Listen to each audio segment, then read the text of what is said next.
அமெரிக்காவில் நடைபெற்று வரும் ஃபிஃபா உலகக்கோப்பை போட்டிக்கு மத்தியில் அர்ஜென்டினா கால்பந்து சம்மேளனம் மீது அமெரிக்காவின் FBI விசாரணையை தொடங்கியிருப்பது பெரும் அதிர்ச்சியை ஏற்படுத்தியது. இதுகுறித்து பார்க்கலாம் இந்த காணொளியில். உலகக்கோப்பை கால்பந்து தொடரில் ரவுண்ட் 16 சுற்றில் எகிப்து அணியை அர்ஜென்டினா அணி சந்தித்தது.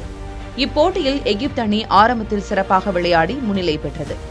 எனினும் ஆட்டத்தின் இறுதி நிமிடங்களில் நடுவர்களின் சில முடிவுகள் மற்றும் VAR மறு ஆய்வுகள் அர்ஜென்டினாவுக்கு சாதகமாக அமைந்ததாக குற்றஞ்சாட்டப்பட்டது.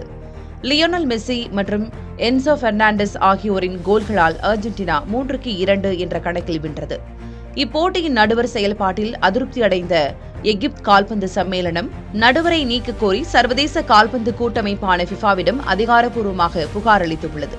இந்த சர்ச்சை வெற்றிக்கு அடுத்தபடியாக அர்ஜென்டினா கால்பந்து சம்மேளனம் மற்றும் அதன் தலைவர் கிளாடியோ டாபியா மீது அமெரிக்காவின் புலனாய்வு அமைப்பான FBI மற்றும் அமெரிக்க நீதித்துறை ஆரம்பகட்ட விசாரணையை தொடங்கியது.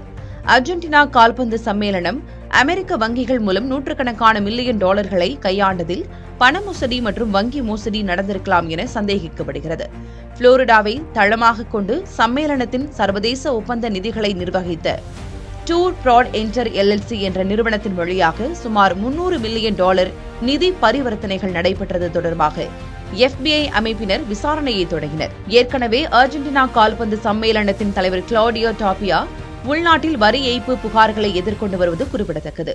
உலகக்கோப்பையில் அர்ஜென்டினா அணி அடுத்தடுத்த சுற்றுகளை நோக்கி முன்னேறி வரும் வேளையில் வெற்றி குறித்த நடுவர் சர்ச்சையும் நிதி மோசடி விவகாரமும் அந்த அணிக்கு பெரும் பின்னடைவை ஏற்படுத்தியது.